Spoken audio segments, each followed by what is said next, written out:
तो फ्रेंड्स जय Hind. Class 10 board exam 2024 Hindi में क्या क्या पढ़ें। तो फ्रेंड्स आज मैं आपको बताऊंगा हिंदी में क्या क्या पढ़ना है और कौन कौन से टॉपिक पढ़ना है। तो कॉपी और पेन लेकर बैठिए क्योंकि आज की वीडियो बहुत इंपॉर्टेंट होने वाली है। तो फ्रेंड्स गद्य पद संस्कृत गद्य संस्कृत पद संस्कृत खंड व्याकरण निबंध खंड काव्य पत्र, इस बार तो पत्र लेखन भी है फ्रेंड्स। तो पहले मैं देखूंगा आप लोग को, क्योंकि 20 नंबर का बहुविकल्पी प्रश्न आता है, फिर 50 नंबर का लिखित प्रश्न आता है। तो बहुविकल्पी प्रश्न में कौन कौन से टॉपिक आते हैं और लिखित प्रश्न में कौन कौन से टॉपिक आते हैं, तो ये सब आप नोट करते जाइएगा और इसी की तरीके से इसी प्रोसेस से तैयारी भी कीजिए। तो फ्रेंड्स पहले हम गद्य में देखेंगे। गद्य में क्या क्या आएगा, शुक्ल युग तथा शुक्ल युग लोत्तर युग। पद में रीति काल एवं आधुनिक काल, इसमें द्विवेदी युग, छायावाद युग, प्रगति युग, प्रयोगवाद युग, नई कविता युग। तो फिर इन सब टॉपिक आएंगे। इन दोनों गद्य पद मिला के 10 नंबर के आएंगे आपके। बहुविकल्पी जो 4 ऑप्शन वाले होते हैं वो मार्कशीट पर करना रहता है। तो फ्रेंड्स संस्कृत में क्या आता है, संस्कृत में संधि विच्छेद, शब्द रूप में आप क्या कर लीजिएगा, फल मति मथु नदी, ये सब 3-4 टॉपिक याद कर लीजिएगा। और धातु रूप तैयार कर लीजिएगा।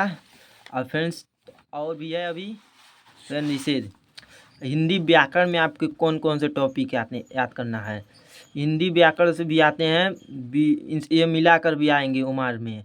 तो रस, हास्य एवं करुण रस, अलंकार, उपमा रूपक उत्प्रेक्षा, छंद, शूरता एवं रोला, समास, द्वंद्व, द्विगु, क्रमधारय, बहुव्रीहि, उपसर्ग में और ये सब तो उपसर्ग और प्रत्यय थे, तो इसे तैयार कर लीजिएगा। पर्यायवाची भी तैयार कर लिए। इतना सब आएंगे बहुविकल्पी प्रश्न में। एक बार और दिखा दे रहा हूँ, जो देख लीजिए, इतना सब बहुविकल्पी प्रश्न में आएंगे। इतना यहाँ से लगा, यहाँ से सब बहुविकल्पी, ये तो 10 नंबर में आएगा। बहुविकल्पी में इतना 10 नंबर से आएगा। और यहाँ से लगा है, यहाँ से लगा है, यहाँ तक 10 नंबर का आएगा। तो लिखित प्रश्न में कौन कौन से टॉपिक आना है। तो फ्रेंड्स लिखित प्रश्न में देखिए ध्यान से, 50 नंबर के लिखित प्रश्न आता है और 30 नंबर से तो आपको स्कूल से मिलता ही है, 100 नंबर हो जाता है। तो मित्रता, इसके लेखक आचार्य रामचंद्र शुक्ल हैं। ममता, जयशंकर प्रसाद। भारतीय संस्कृत, इसके लेखक राजेंद्र प्रसाद। इन चैप्टर्स को तैयार कर लीजिएगा। 3 तैयार कर लेंगे तो अच्छा रहेगा। अगर आपके पास टाइम नहीं है तो 2 ही तैयार कर लीजिए, क्योंकि 3 से ज़्यादा पूछते हैं, इसलिए मैं तीनों लिया हूँ। गद्य पदांश में तो पद कवि इसके सूरदास हैं। धनुष भंग वन पथ पर, इसके कवि तुलसीदास हैं। सवैया के कवि रस खान जी हैं। तो पूरा ध्यान से इन चैप्टर को तैयार कर लीजिए। 2-2 चैप्टर ऊपर से तैयार कर लीजिएगा। आपके पास टाइम है तो तीनों याद करिए। मैं तो बोलूँगा आप तीनों तैयार करके जाइए, क्योंकि व्याख्या अथवा करके तो देगा ही। तो दोनों चैप्टर ही तैयार कर लोगे तो भी अच्छा है, और तीनों कराएंगे तो और भी अच्छा रहेगा। अब जीवन परिचय में कौन कौन से, बहुत लोग का डाउट है कि जीवन परिचय कौन कौन सा याद करना है, तो मैं बता दे रहा हूँ आप लोग जीवन परिचय कौन कौन सा याद कर लीजिएगा। तो जीवन परिचय में रुक जाइए 1 मिनट, दिक्कत हो रहा है। जीवन परिचय में आपको लेखक परिचय में आचार्य रामचंद्र शुक्ल, जयशंकर प्रसाद, डॉक्टर राजेंद्र प्रसाद। कवि परिचय में तुलसीदास, सूरदास, अमादेवी वर्मा। इन तीनों 3-3 याद कर लीजिए। इसमें 2 याद कर लेंगे तो कोई भी बात नहीं है, बाकी 3-3 याद कर लेंगे तो सही रहेगा। रटिएगा भी नहीं, ध्यान से पढ़िए, बताइए और टॉपिक बाय टॉपिक लिखिए। जन्म स्थान और मृत्यु, ये सब इम्पॉर्टेंट होता है। वो रहते थे कहाँ, और रचनाएं भी इम्पॉर्टेंट है। रचनाएं बहुविकल्पी में भी आ जाती हैं, तो फिर रचनाएं तैयार कर लीजिएगा। तो फ्रेंड चलिए नेक्स्ट अगला देखते हैं। अगला क्या है, संस्कृत गद्यांश और संस्कृत पद्यांश। संस्कृत के महत्वपूर्ण पाठ है, गद्यांश और पद्यांश दोनों के लिए है। वाराणसी वीर वीणेर पूज्यते, भारतीय संस्कृत, प्रबुद्धो ग्रामीण। ऊपर से 3 तैयार कर लीजिएगा। 3 ऊपर के 3 इम्पोर्टेंट है, 4था भी इम्पोर्टेंट है। पहले आप 3 तैयार कीजिए, उसके बाद चौथा भी तैयार कर लीजिएगा।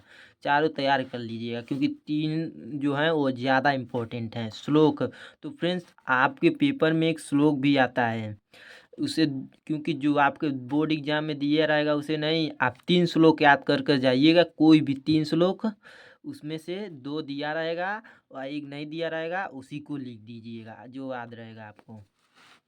तो फिर संस्कृत प्रश्न में क्या तैयार करना है, किन्हीं 2 संस्कृत प्रश्नों के उत्तर दीजिए। तो मैं एक उदाहरण के तौर पे लाया हूँ, एग्जाम्पल के तौर पे आपको ऐसे ही दे 4 प्रश्न दिए होंगे, किन्हीं 2 संस्कृत प्रश्नों के उत्तर लिखिएगा, ये भी इम्पोर्टेंट है। और मैं बता दूंगा यहाँ से आपको 1-1 नंबर मिल जाएंगे, 1-1 नंबर मिल जाएंगे, 2 नंबर 1-1 प्रश्न करना है, ज़्यादा कठिन है, आसानी है, हो जाएगा।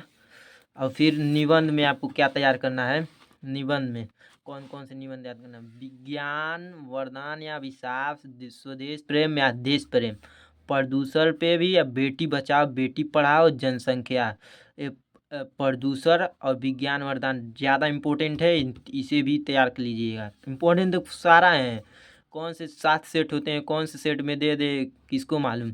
तो आप इस 5 को तैयार कर लीजिएगा, आपका निबंध का नंबर पक्का हो जाएगा। और फ्रेंड्स खंड काव्य में, खंड काव्य तो आपकी स्कूल में ही पता चलेगा, जिले अनुसार होता है, तो अपने हिंदी वाले सर से पूछ लीजिएगा कि कौन कौन।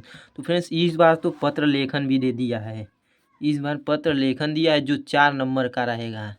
तो फ्रेंड्स 4 नंबर का रहेगा, अगर आप इतना तैयार कर लेते हैं, मेरा बताया हुआ जितना आप तैयार कर लेंगे, तो आपको 95 नंबर लेने से कोई रोक नहीं सकता, परसेंट 95 नंबर लेने से कोई रोक नहीं सकता। और मेरे चैनल पे नए हैं तो चैनल को लाइक कीजिए वीडियो को, और सब्सक्राइब कीजिए।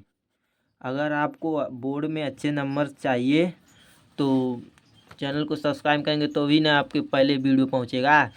इससे बार मैं इम्पोर्टेंट व्याख्या लेकर आ रहा हूँ, 4 से 5 लेकर आऊँगा, उसी में से एक प्रश्न आपके बोर्ड में रखा रहेगा। तो फ्रेंड्स स्क्रीनशॉट मार लीजिए, मैं आप लोग को दिखा दे रहा हूँ कौन कौन से क्या क्या पढ़ना है, देख लीजिए, अच्छे से देख लीजिए फ्रेंड्स। वीडियो बनाने में बहुत मेहनत लगती है, तो इसलिए वीडियो को लाइक भी कर दिया करो। इधर से देख लीजिए, सारा कॉपी में नोट कर कर तैयारी कीजिए, ऐसे नहीं चलेगा। वीडियो देख लिए काम चल गया नहीं। इधर का देखिए, तो इधर थोड़ा सा इधर का भी दिखा दूँ, दिखा नहीं रहा होगा। देखिए जीवन परिचय, ये सब तैयार कर लीजिए। तो चलिए फ्रेंड्स, धन्यवाद। अगला वीडियो व्याख्या पे लेकर आ रहा हूँ, इसलिए चैनल को सब्सक्राइब कीजिए। कौन से आपको व्याख्या तैयार करना है, 4 से 5 व्याख्या लाऊंगा, उसमें से तो एक कंफर्म आएगा ही, जो रिपीटेड रहते हैं मैं उसी को लेकर आने वाला हूँ। इम्पॉर्टेंट, एकदम इम्पॉर्टेंट रहेगा वो, आपके पेपर समझ लिया, आपके बोर्ड के पेपर में रखा रहेगा वही।